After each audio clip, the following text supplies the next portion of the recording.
is required. A confounder, most importantly, is a confounder that is self-affected by prior exposure. We'll talk about why standard techniques will not work under this condition. Because conditioning on L, I put a box around L, we induce a non-causal relationship between E0 and U, thereby opening up a non-causal link from A to U to Y. And we also talk about the conceptual basis of the G-formula approach. By having interventions fixed for in the entire patient population for all time period, I gave an example for this just 2 time period. Having the intervention fixed for every subject in the entire population, we remove the link between L and A1 and thereby break the treatment confounder feedback. So the criteria answer by using the G-formula approach is a causal question. What would have happened had A0 and A1 been determined by intervention? Examples to explain how G-formula works as a generalization of standardization. The examples we started with very simple example with 1 point and 1 founding factor, 1 treatment factor, and 1 study outcome. We compare boxes. 1 box is observed data, how you calculate the weighted risk, and so it's a weighted risk among the population. So it's a sum across these features, and we show how the G-formula work under the principle. Basically, what you do is that you or plug in a new value defined by the intervention. For example, the intervention here is that to treat everyone. So you replace the probability for this treatment branch by a new value, which is 1 for every subject in the patient population. That's the way you standardize it. And this basic principle applies to all conditions for longitudinal data as well as survival data. For survival data, what happens is that you have additional circles along the branch, and it's like light along the branch. So you add them all up, and also for the branch for this probability density, you also need to add in another component, which is probability of surviving to previous time interval. So that's the idea for G-formula, which is having the treatment, the fix for everyone defined by the intervention. From calculations to data. So in that case, we have to use parametric G-formula, and we went over the steps. We model, simulate, calculate, and repeat. Conceptual basis that we introduced based on the 3 simple examples. Part 1 is that G-formula can be used to estimate the effect of intervention in the presence of treatment confounding feedback underutilized.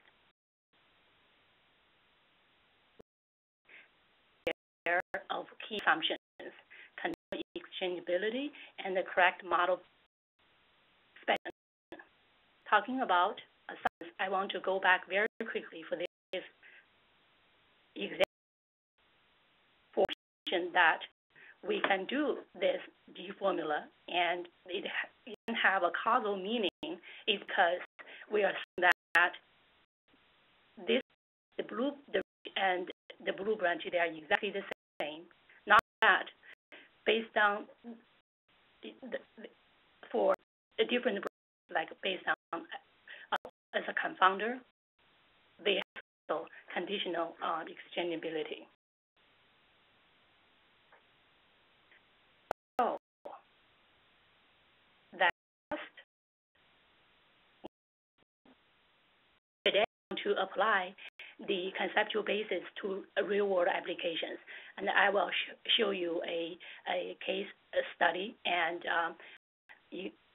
specifically how we use the G-formula SAS macro to implement the technique.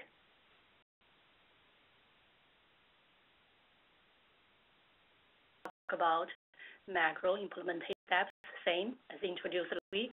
We will show a real-world application from start to finish. I get into the G-formula SAS macro for specifics, how we're going to code it, and I'll talk about a framework for conducting causal inference in general, and how we implement this framework in our case study. And G-formula SAS macro for analysis, I will focus on the specification of treatment strategies, especially regarding how we define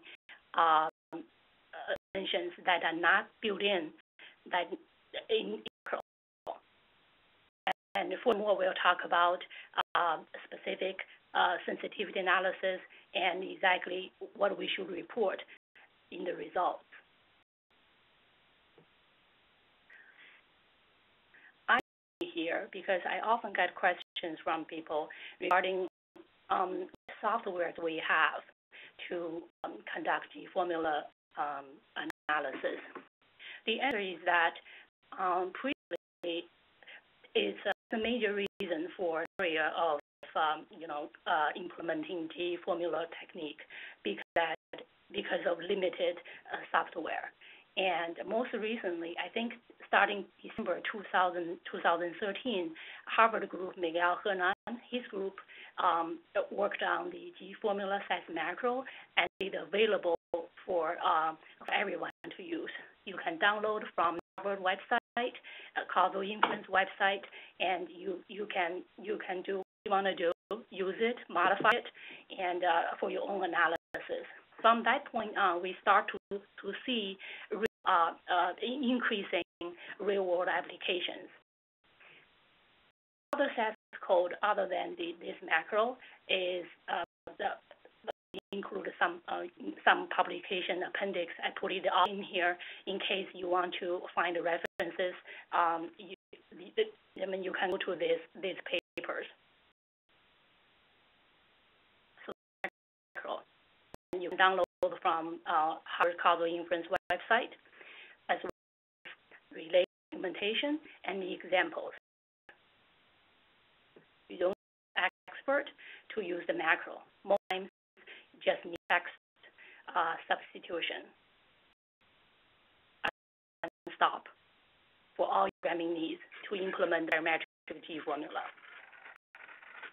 All long algorithm implemented by macro consists the same main steps, so I'm not going to go over in detail about the microstructure because definitely following the same conceptual basis and the same steps that we introduced last week. Macro, you want to first have your data ready to macro. Macro will not come for you. Most importantly, I think it's a very important step which I'll discuss in the next slide in detail. Another thing I want to emphasize is about the specification of treatment strategies and how we code the treatment strategies using the curve macro, which is nested in the G-formula SAS macro, to implement, to code the interventions that we want to compare. There are some other things that you can do with the G-formula macro. For example, you can, last bullet point, you can incorporate deterministic match of visit process. In my case study, I did not use that function, but by reading the document, you can see there are a lot more things that macro can do compared to what I introduced here. It's very clearly stated in the document. With construct your data. Construct the data is like, prepare for soil to plant your vegetables. Without the good soil, nothing can grow. It's very important. Data. In order to work, you need to have a data construct this way. You're pretty familiar with this kind of data structure, and so that's very good. But if that's not the case, for example, you often what you always is a point intervention. Point intervention, for example, do need this type of structure. But if you're looking at time-varying treatment strategies, the effect of on longitudinal data, this type of structure is pretty universal. It's just limited to the structure that to go with the G-formula approach. So this is basically the general idea how you can construct data. For example, you need to have one record per subject at each time interval. Have point intervention, you just have one line, meaning that one patient needs one record line. For standard interventions, you have multiple lines or multiple rows per ID. And for time variable must begin at time 0. When, here lagged pre-baseline values, it means that if you want to accommodate to include pre-baseline information, you have to get additional variables, those variables, to include that in the baseline in the free roll, which is equals 0. Basically, start of your record must have time variable time index should be 1. Time index should be increased by 1 subsequently. For errors, I'm using a outcome as an example here. The end of record is the earliest of administrative end, sensory end, or start, which is earlier. And you also see additional records after that point. Time to failure outcome is coded as either 0, 1, or missing.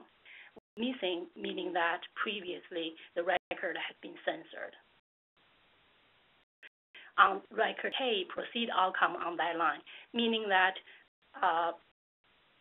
the study ends when outcome happens. That's the end of study. You're not the covariance should be measured before that time point.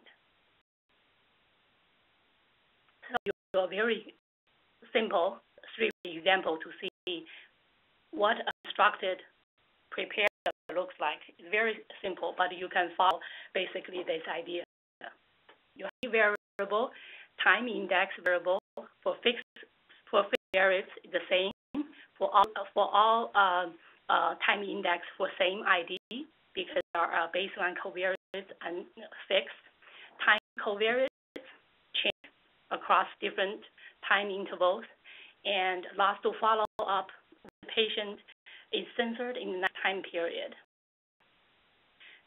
If censor is 1, the outcome, for example, mortality, is coded as missing, 0, is missing. So prepare your data. There are several questions you should keep asking yourself. For example, time index always increase by 1. Number of records adds up from one line to the next. Time order of the variables and outcome, covariance and outcome, they are consistent and correct. Gap is generated correctly. Gap record means that, for example, data structure requires that time index increases by 1. Data, you need to check your data constantly to see if there is a gap.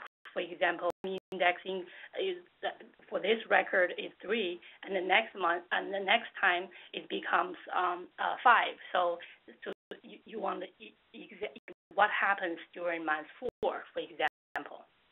then is outcome coded as missing if censored? Do you have missing values in covariates? These are just some examples. There are unlimited questions, I think, related to constructing the data. So data. How do we do that? There are several ways. I just want to share with you my experience about how to get qualitative data, whether you have constructed the data correctly. Basically, what you need to do constantly, that's what I did, is that you just need to check the data, print records out, frequencies, distributions, and descriptive tables constantly to see what you have make sense, and whether those questions I raised earlier have been addressed. So I feel that it's very important. For example, the first bullet point, which is the flow chart, the attrition flow chart. For each time interval, you to see that the patient still in that for that time interval. Basically, patient size up for one time interval that's still in that study at time t shows to the number of patients at t plus. The effect is the same, not one more or not one less. This table is very helpful, looking at the distributions of baseline time varying covariates, and can do external look at other data sources and patient population to see whether the distribution you just said makes sense or not. And regarding missing data, because macros do complete data will break if there are missing data in the so you need to figure out ways how to tackle missing data problem.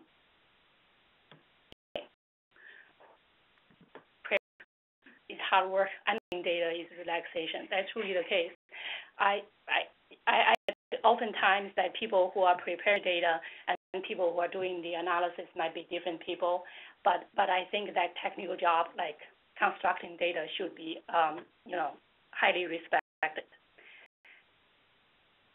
So imagine we are in front of Mount Rainier looking at a reflection lake instead of general structure of the macro. The G formula says macro is comprised of several nested macros. G formula, data step, samples, parameters. We don't need to know any of this, okay? The documentation makes it very clear.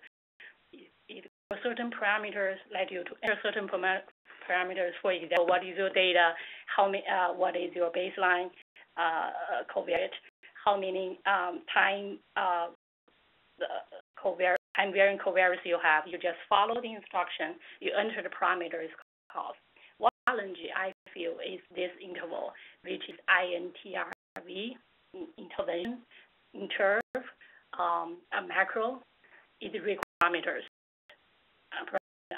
We will focus on this, basically how we will define the treatment intervention and how we're gonna use the macro to code the intervention that we want to compare.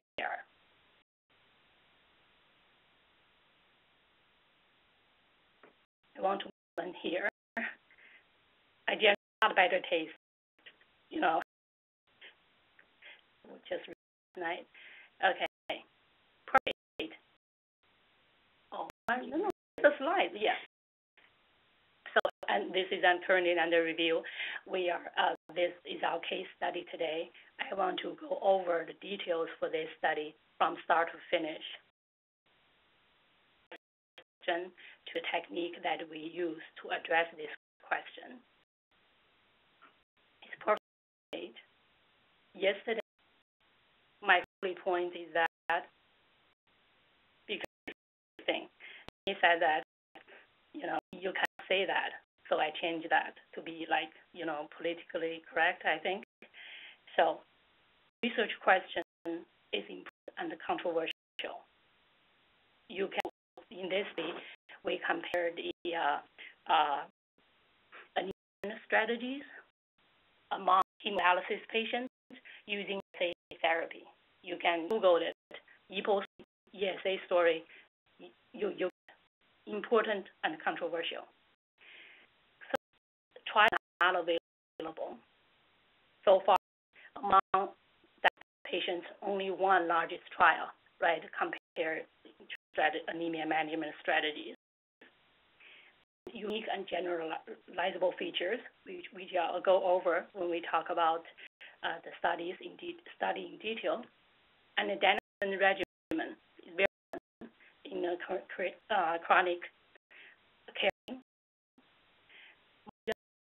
In this case, we use United States data system data. There are several, validated studies, and it is large sample size. Go over the background very quickly. That is treated with the EPO. They are anemic. They need EPO, and the only alternative is the blood transfusion, and it has issues. However, treatment with EPO to achieve target what's the optimal target that is unknown.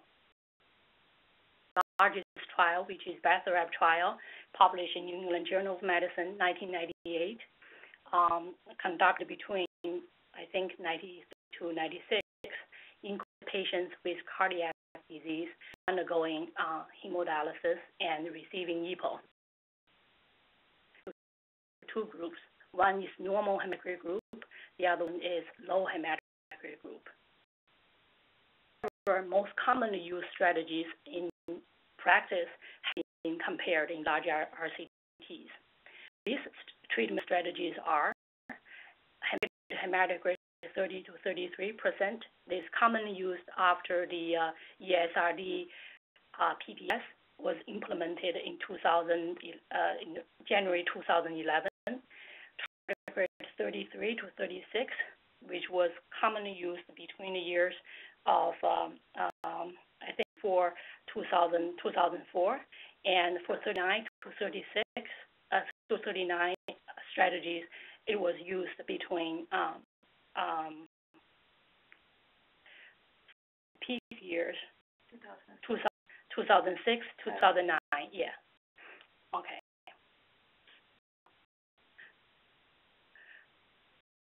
Using observational data, United States renal data system basically make the data free. As long as you have a legitimate protocol can apply to get this data. That's the longitudinal record of utilization, diagnosis, and procedures for all dialysis patients covered by Medicare. And history of EPO treatment and hematocrit responses are reporting monthly claims. So this is a feature of this database because it includes varying information about EPO and hematocrit responses for in each month. Some 2000, I think, they even have from one EPO administration to the next EPO administration. They even have more detailed data on that. It's a very unique feature for this database, allowing researchers to do complex analysis using causal inference techniques.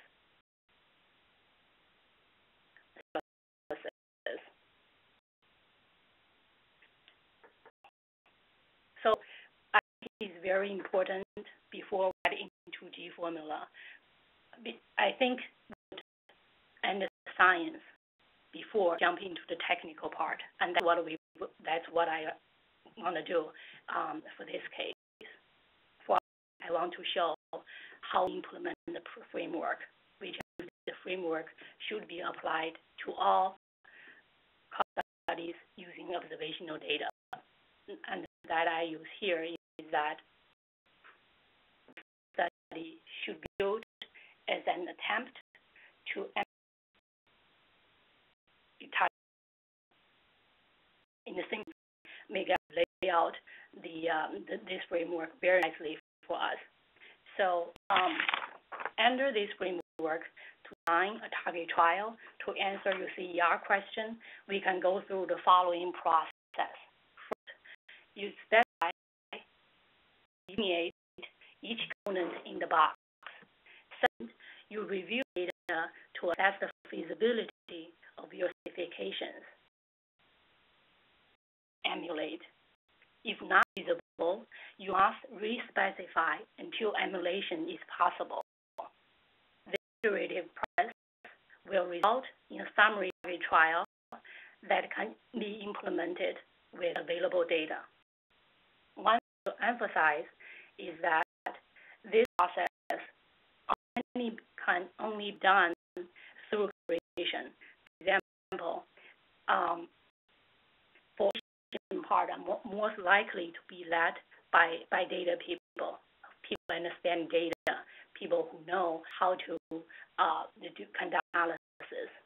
However, for specification, we often need clinicians or clinical researchers to take the lead on this part. And then, based on science, based on the understanding of research, we can decide what would be the analytical approach for the analysis. Okay. How we implemented this framework. Emulate, iterative process. We have a trial to compare the risk and the benefits of EPO therapy to target chemo-3 treatment targeted strategies. Through the eligibility criteria, I will not go through detail about the inclusion and exclusion criteria, but the basic idea is that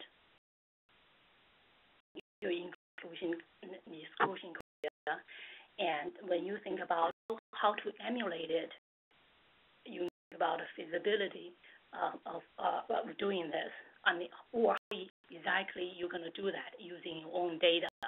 For example, in this box, blue box here for emulation, I listed the detailed codes for each criteria you specified in the target trial. You have concerns, this is also a good place to list it out so that people from different in your research team, they can look at these concerns and make a decision together. So that the goal is that to emulate your target trial as close as possible by using your own data.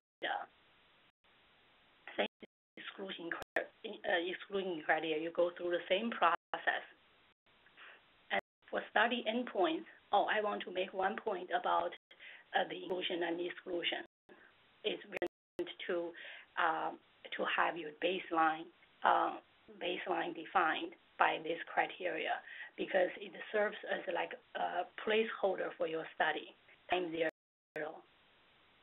And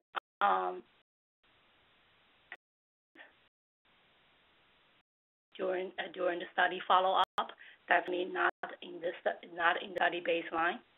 And follow-up, you have when the follow-up starts, it's very important to line up the start of the follow-up with your baseline. Start at time 0. For our case, it ends at 8 months. We follow study every patient for 18 months after baseline, death, or loss to follow-up. You need to define very clearly using your observational data how loss to follow-up is defined to make it clear and explicit. Strategies. This is very important, which I'll discuss in detail, the focus of this presentation. But in general, the treatment strategies are randomly assigned in your target trial. However, in the emulation process, using observational data, we do not have baseline randomization.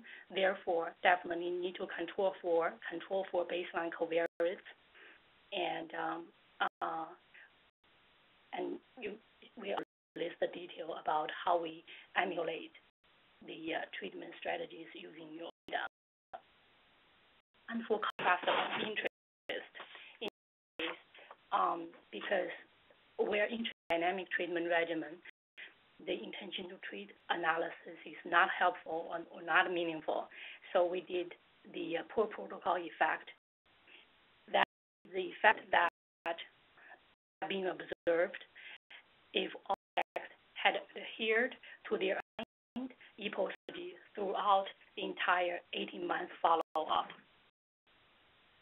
This is to emulate the poor protocol effect requires adjustment for both baseline and post-baseline prognostic factors that adherence to the assigned treatment strategies. And Lan already introduced why G methods are required for this condition. Basically, for this type, for the dynamic treatment strategies in general, only techniques will not work, and we need G methods to work under this specification of treatment strategies.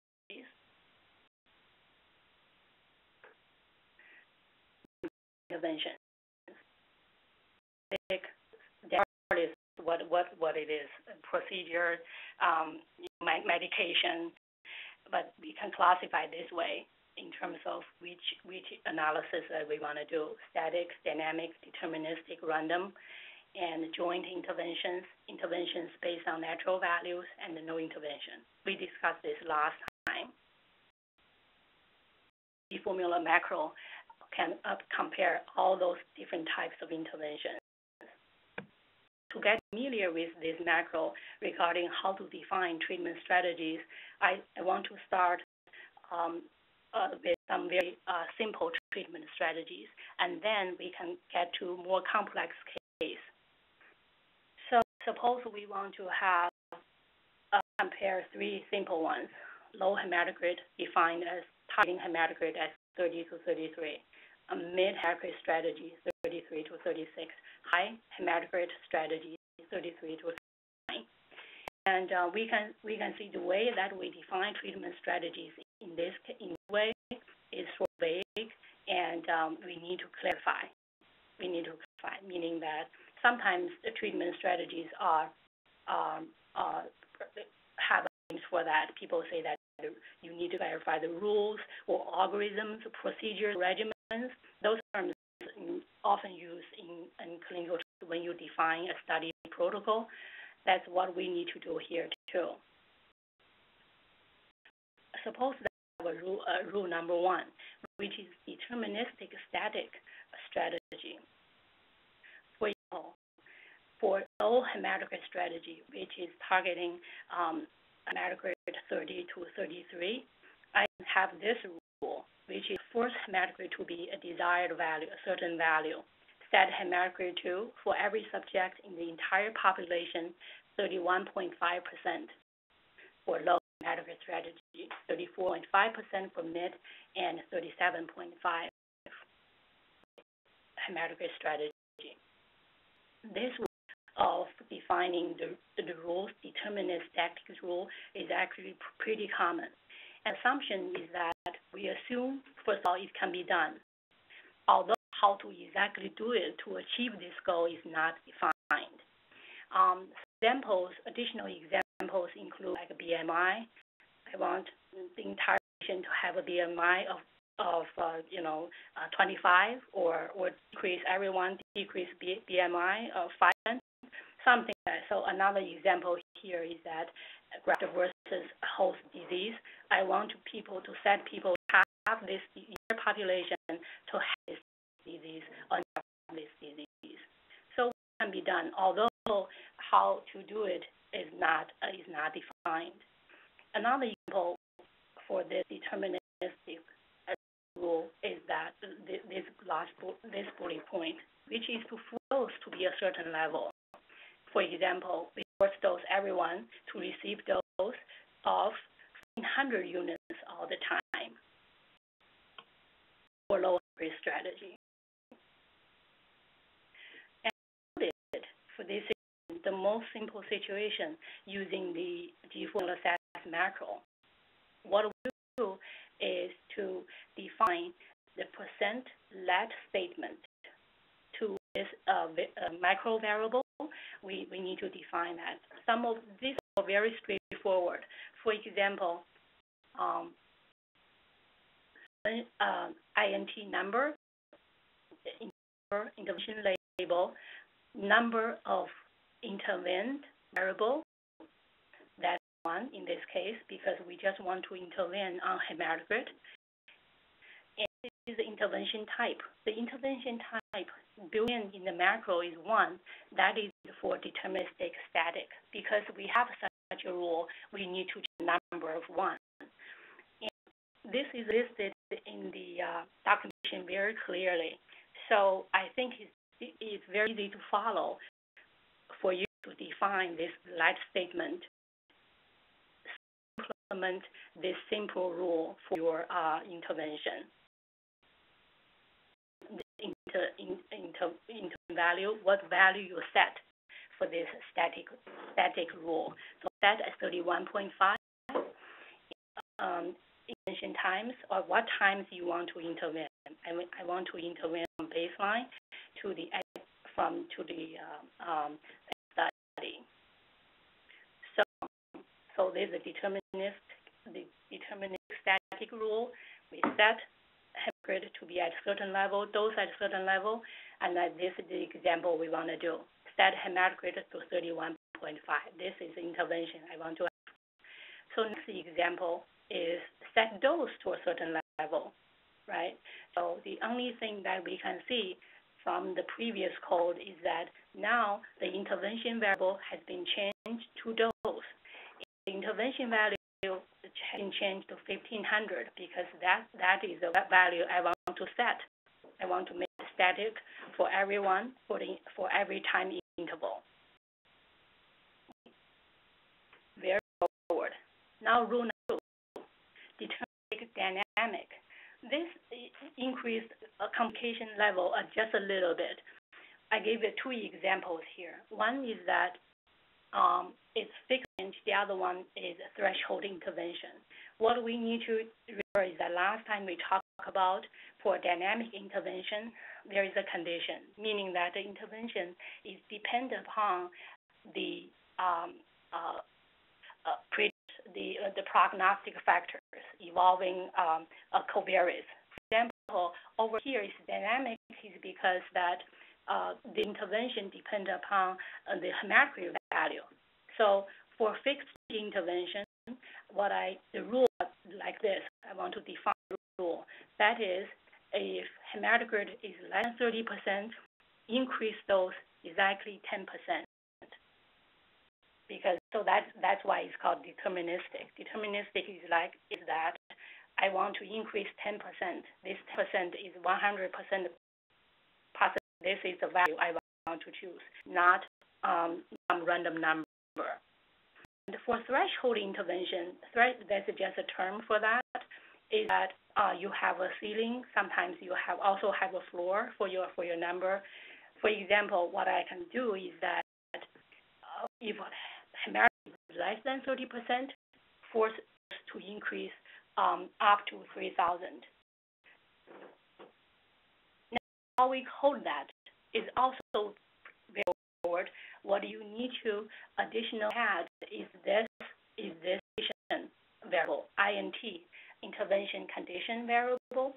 And that condition, you want to apply this rule. Remember, our condition is that if hematocrit is less than 30, so you put in the variable hematocrit in here.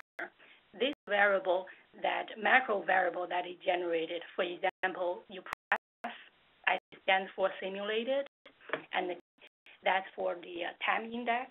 So you add in your variable for hematocrit, the variable name is HCT, so you add in your variable in here and to apply this condition. You don't change anything, just this HCT here, plug in your variable name. And another thing that has been changed is the intervention type. In this case, the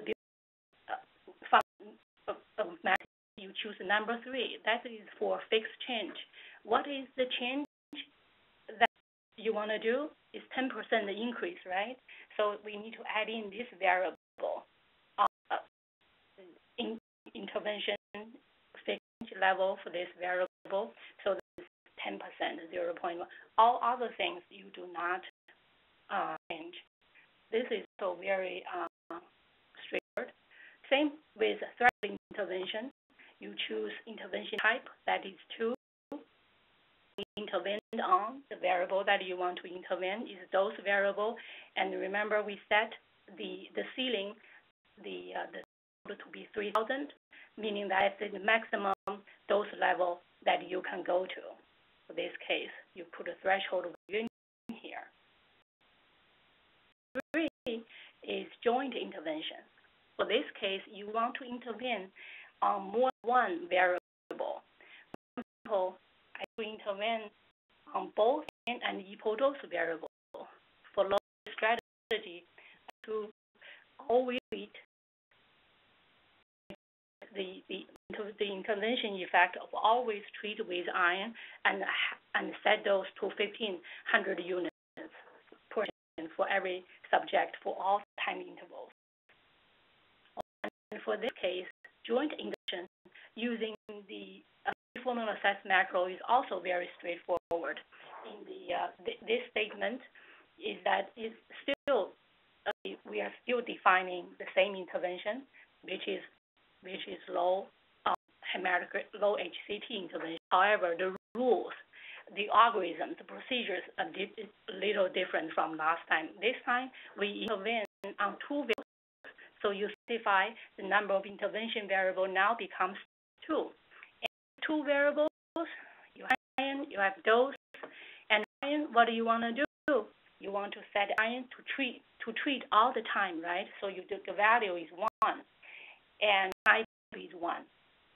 Because that's a static treatment we introduced for. Dose, you want to have set it to a certain level too, so 1,500. And then, so your first intervention variable you want to do, and for the intervention variable, what do you want to do? Also very straightforward. I give the examples for random intervention because those random interventions are not used in practice. However, those type of intervention, if you're interested in, are also very straightforward to define by using the G-formula assess macro. Just the documentation, follow the examples that we have, change a couple values for the macro variable, life statement variable, and you can do it. Now, rules are used in your study. To reflect real-world practice, to inform practice guidelines, to address population decision-making, to take full advantage of existing data, further define and articulate, because we can, because the data allow us to define the strategies that actually the physicians might follow. So you can, by defining the treatment strategies this way, it can inform population decision making. So we have both strategies. I change strategies to EPO strategies because EPO in this case is actual treatment. Is actual intervention. So, for example, for low hematocrit strategy, we want to adjust dose of EPO to maintain hematocrit 30 to 33%. So I changed the wording a little bit to reflect the intervention is therapy. Now, this is still vague, not very well defined, because exactly what the procedure, what is the rule for you to do it. Our deterministic dynamic rule. I want to use low ESA target strategy as an example again. If hematocrit is less than 30%, increase dose by exactly 15%. If it's greater than 33%, decrease dose by exactly 15%. If it's in between, set dose to prior dose level.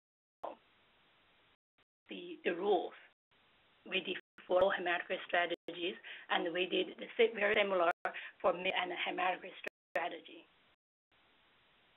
When we select this, we cannot use the bin function of the macro. We have to slightly modify the interval IRV macro to reflect what we want to do. What here is that in time, when you have a treatment intervention, when you intervene on one, when you most things to one intervention variable, pretty much you need to define your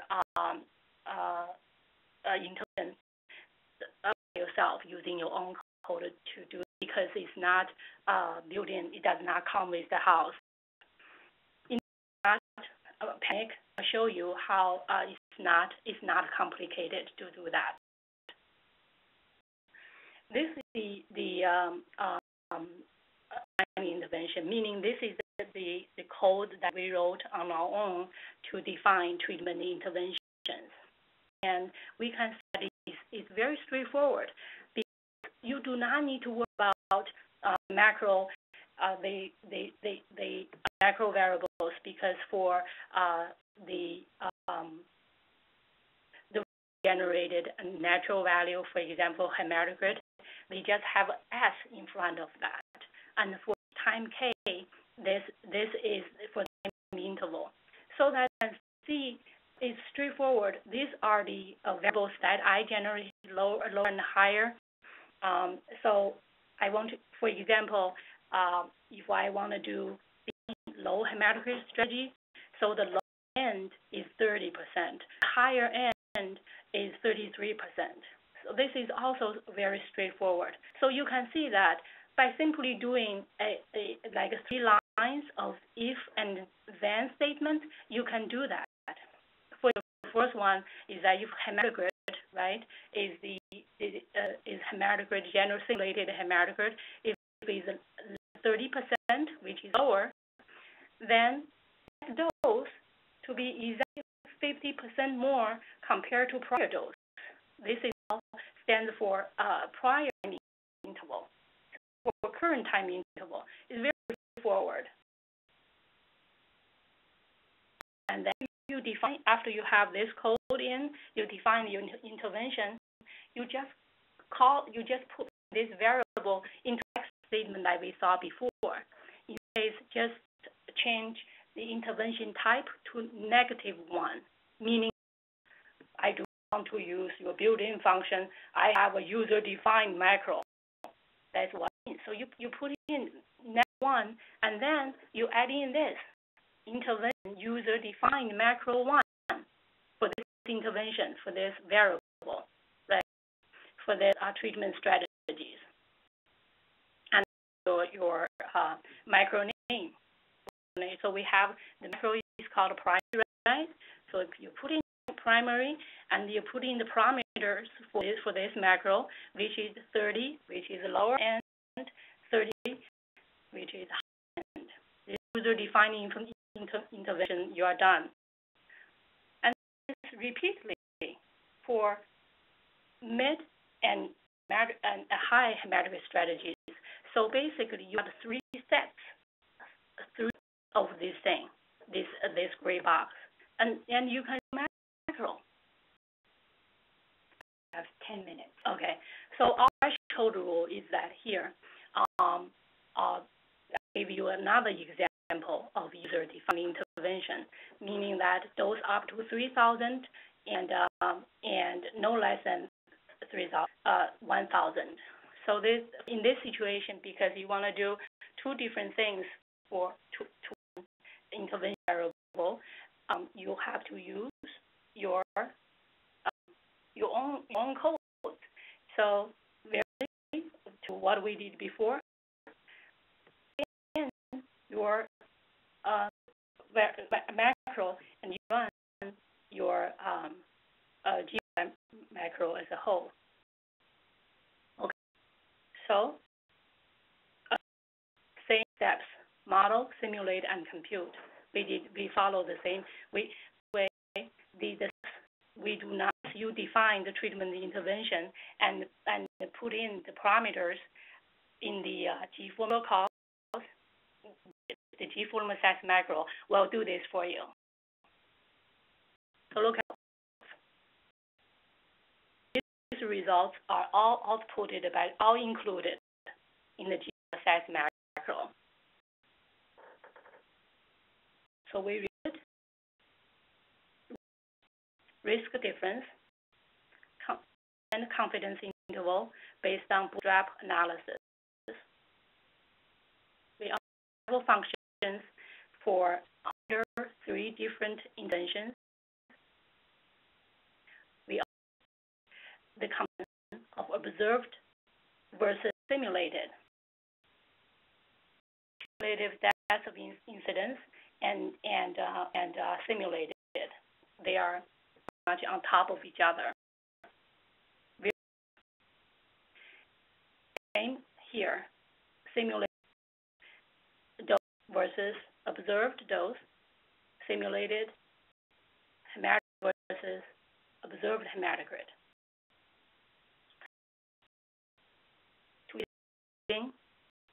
Sometimes that is news if you can find data error that did that you need to apply your subject matter knowledge. You often need to write your own code for this case. For graph output, you can output the results will include the graph, which is very convenient. If you have a better look graph, you do the data and do the graph yourself. To see can be time consuming, so you can do different things. For example, you can start with very small sample size to give it a try, and then if you use Unix SAS, you can do the top option and let it run overnight when you do Bootstrap. For our case, we have a large sample size, more than 150,000 patients. Synthesis, we talked last time. We need to compare simulated versus observed. If simulated versus observed, if they are both different, do not bother to look at the study results. That misspecification or some assumptions will not hold, meaning some serious concerns you need to address. And we test different rules, use the different rules, and to see whether the results are consistent. We included variant covariates, adjusted for different covariate history, use different outcome types, change number and location of not locations, the order of concurrent measured variables. We model dose per week, dose session instead of dose per administration. These are the sensitivity analysis that we specifically did for our study. If you have a different treatment or different data, think about assumptions regarding the data and test that assumptions using different ways. So limitations. Solutions definitely need to be around assumptions. The very important assumptions we have for this technique: unmeasured confounding, model specification, and potential error. So we still have, okay, go through very quickly that for example, in our case, what we have, we do not have treatment information. We only have hematocrit data at the very beginning of the month. And when EPO is withheld, hematocrit is missing. So we have to handle the missing in various different ways. And the thing is that EPO use in hospital is unknown. So we also need to make some assumptions and do the sensitivity analysis around that. I did the results very, in very much detail. But the good news is that for our case, that when we test using different sensitivity analysis, using different to define treatment intervention, we have very extreme consistent results, and our results are with pre-findings. So I want to summarize not just for our study, for in general to other studies. When you use GFML technique, what do we supposed to report? For patient population, you want to do a patient cascade flow chart similar to consort statement. Patient characteristics, you can do, if you have subgroups, you can do the patient characteristics by important subgroup factor and event rate, meaning that unadjusted analysis, some descriptive tables. And then for this, is definitely must have. I'm giving the example, this guidance based on the time to fit analysis, survival analysis. Definitely need to report causal effect and observed natural course and each hypothetical intervention. Patient risk ratio, risk difference, and associated and related 95% confidence interval based on the bootstrap analysis. Cumulative incidence of outcome, survival functions, you can do this using curves, graphs. Average and accumulative percent intervened upon you, and percent to each intervention. Basically, you want to assess extrapolation and report subgroup analysis. If you have important subgroup analysis, report separately. Test for heterogeneity, observed versus simulated, very important, cannot be emphasized more, which I read in the figure, is that observed versus simulated under natural course. Very for model misspecification, observed versus simulated. And summary covariates, I will report this in the appendix. What are type 1 models? What are coefficients? What the model fits? And then programming codes. I think this is very important. I think that to increase usability to the uptake of this new statistical technique, programming codes are always very, very helpful. But most times that people limited information on this, people don't report this. But I encourage researchers, let's all do this. And limitations, you need to patient because usually regarding assumptions and conduct sensitivity analysis to test those assumptions. Food treaties should be articulated and well defined. Even if you have a simple treatment strategy, at least you need to make it clear that what it is, to define that, make it clear, and analysis to test your assumptions. Cumulative SAS macro is valuable and user-friendly tool. Here, I summarized all the applications that I could find for the of a GFML approach. I think that there are probably more applications other than the ones that are summarized here, but in general, we have limited the publications by using this very powerful technique. And you conduct your study. I hope that my summary can be helpful to you, and I really hope that with the availability of GFML SAS macro, we see more applications using the technique. Thank you. I will provide slides to you, today's slides, tomorrow, and the recording will be available next week. We will put a recording on YouTube, and I will send you a link for that.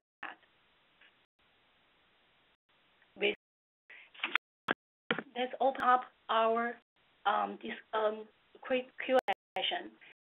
Jesse, did you join us?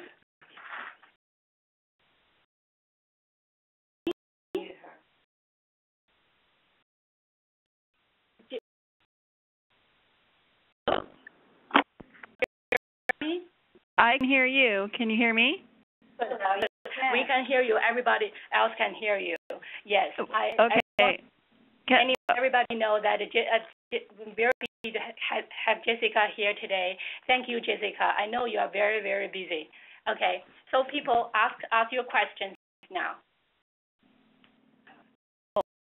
On here, on Q&A, did I answer those? Yes, Jessica. Okay. See, that was fantastic, President. You did way better than I could have done. So that's very good. Thank you, Jessica. Thank you.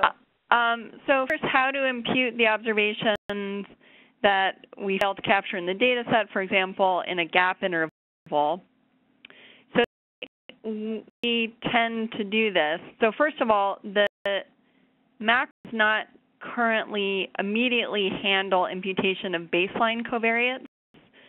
So you could use something like multiple imputation to impute baseline covariates and then sort of repeat that for several imputations and take averages the way you would normally do with multiple imputation. The problem is that this is a fairly computation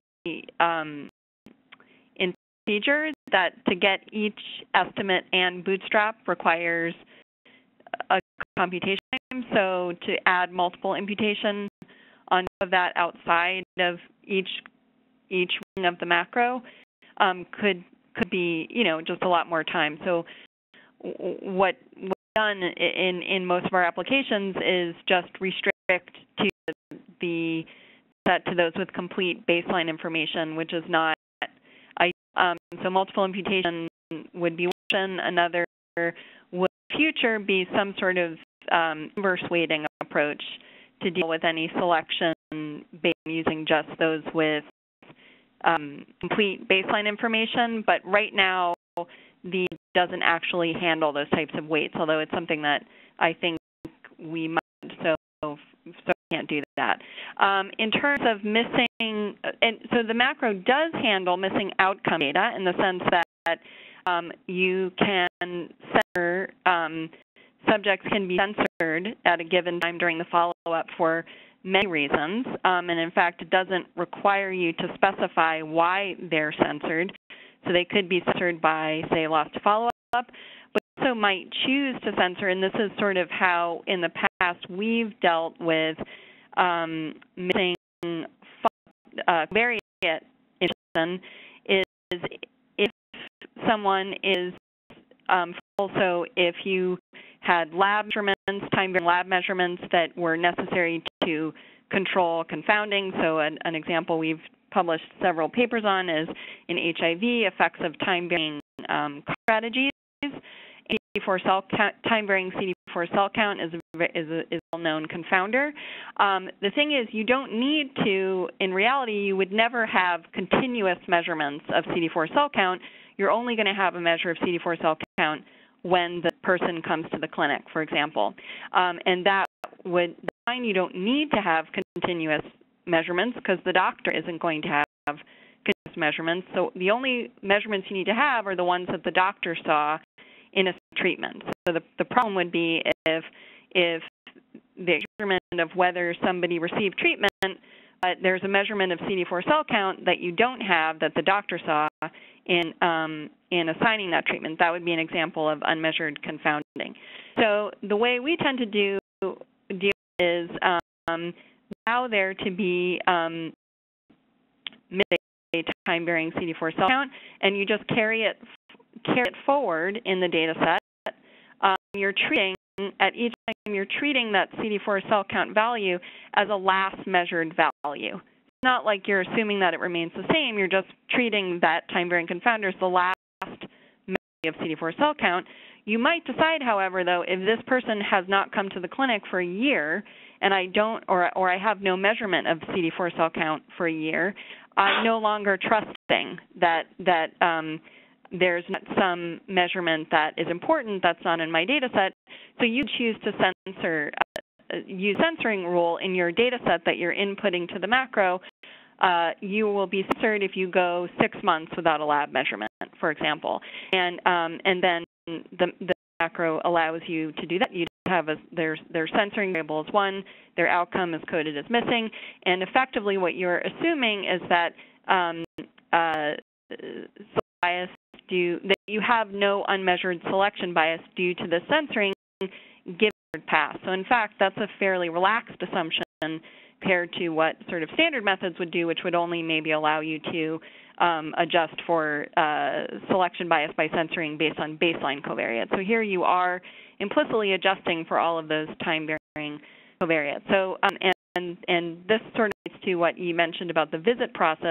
For example, you can use the visit process itself as a time-varying confounder and incorporate the knowledge, for example, that someone is only possibly going to have 6 missed visits in the data set when I go to model maximum of 6 missing CD4 cell counts in the data set because I censored people as soon as they had more than that. So you could account for this in the modeling, which reduce how much you're extrapolating, for example. So there are probably an infinite way to deal with this, but this is sort of the reasonable way that we have done in our applications. Great. Any more questions? So there's a couple more, right? If you want to take the next one, it seems like he's asking for delineation on that question. So, okay. Ready for the. Are we talking about one more question? How to identify the results are in terms of different rules have been applied if none of that apply the same available. So you can give your opinion on that. I mean, unfortunately, any observational analysis, if there's no are available, it's really you can't make any definitive conclusions. But you can tell yourself that you're probably doing a better job at adjusting for confounding than you did using a standard analysis. And in terms of model misspecification, one thing in principle you could do is use another comparable method like IPW that also appropriately adjusts for confounding, time-varying confounding under different model assumptions. You got sort of answers across those two. You could tell yourself that the disadvantages, the relative disadvantages of both of those methods are not driving the mental results. So to add to that year? I think that for us, definitely, it's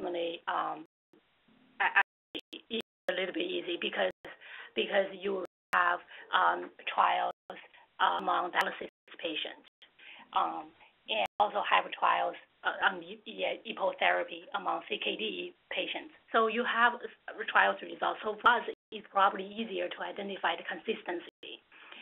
But consistency is easy to identify. The issue is that what if they're different, right? I'm using different technique. Is that what this question about? Well, if there's no trial, what do we do? Right. If there is, and I think all we can do, what Jessica suggested, is you use an alternative method with different assumptions and see whether those results are consistent. And if they're not, you do have a problem. Right. And all you can do is, and that's really what a lot of people suggest, and use several methods and see whether or not your results are if they generally line up or not. Right. And there are also, some double bust methods that are sort of starting to become available. They're a little more intensive to use, I think, and they also have their drawbacks. But there's some people argue that they rely less on one set of correctly specified model assumptions. But either way, any of these methods, you have the potential problem. Without an RCT, you have the problem of potential unmeasured confounding, and that there's really nothing you can do about that. If you're going to attempt to answer a causal question with observational data, you sort of have to feel comfortable with assumption that it's at least approximately holds. Whereas in an RCT, you have a problem, although even with an RCT with non-compliance and loss to follow-up, you often end up having to make these kinds of assumptions anyway if you really want to understand the effect, not just of being randomized to a particular regime, but actually following it. So that's a little bit of... Right. If you're interested, we have used previously inverse probability weighting to address a very similar question, and we can compare the results with that. They are consistent, but it definitely gave you 2 ways to address the same questions. That's helpful too. But it's that we always find ourselves having to address when we do send in proposals to NIH or PCORI, and we're proposing to use observational data. You can't say that we're definitely going to have a causal interpretation or causal findings, but what we argue is that if a trial isn't available, if this is very important information, that at least these results in the interim until a trial can be conducted, or perhaps a trial will never be conducted because it's not feasible or it's very expensive, or the trial can ask the variety of types of questions, that we can with modeling. But that is an issue, and one always just has to acknowledge that. I think the question, Ankur, are you able to put it up there? Can everyone see it? Can the G formula also handle temporary or permanent discontinuation of treatment? Yeah, that would sort of involve. So I don't know if you can go back to your. What does it mean?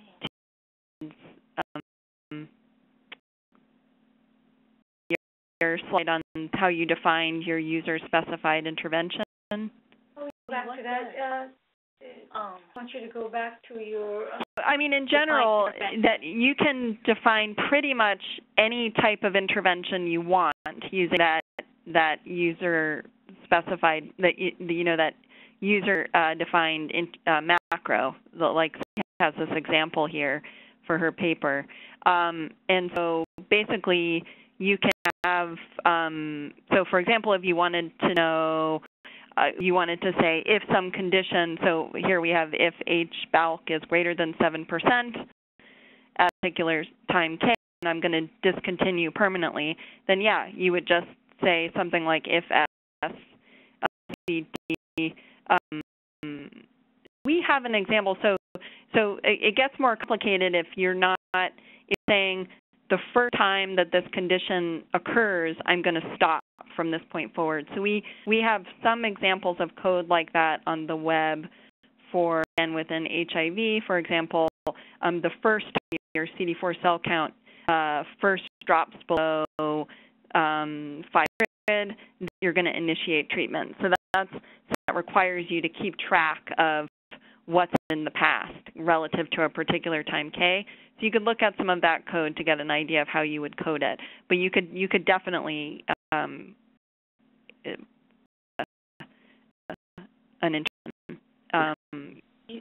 I think in terms of coding for the intervention, maybe that I don't think that's very complicated. If you understand the treatment, the macro variable, you definitely play with those variables and write your own code. I'm not sure if the question related to how you define the treatment intervention exactly. I mean, for this medical intervention, exactly how you want to do. I think the specification for this case is probably more important. Once you have a clear understanding about what you want to do, you have a clear definition for that. I mean, your code should follow. Sort of have to have like a tracker.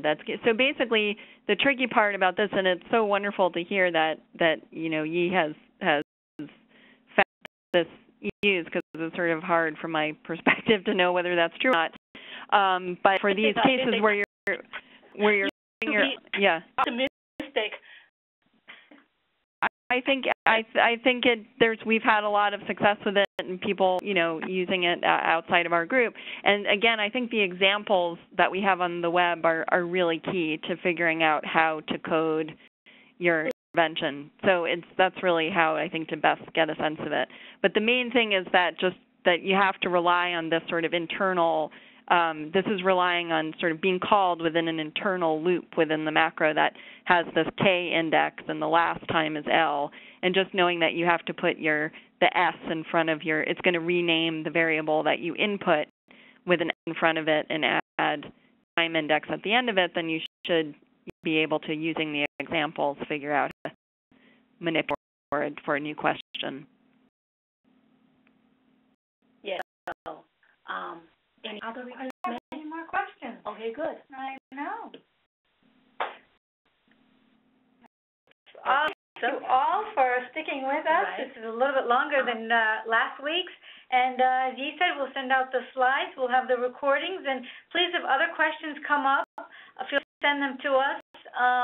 It's really been a pleasure for these slides, and it sort of helped us think about it, too. Please keep in mind we're going to have our second POD conference in February 2017. In this case, we're going to look at the case studies and, again, get into application more.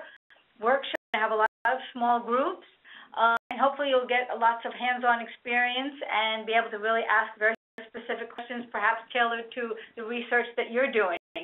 So please stay tuned. We'll send out registration information, and we sort of create this community of conference folks. So stick around. We look forward to seeing all of you at Sympods in 2017.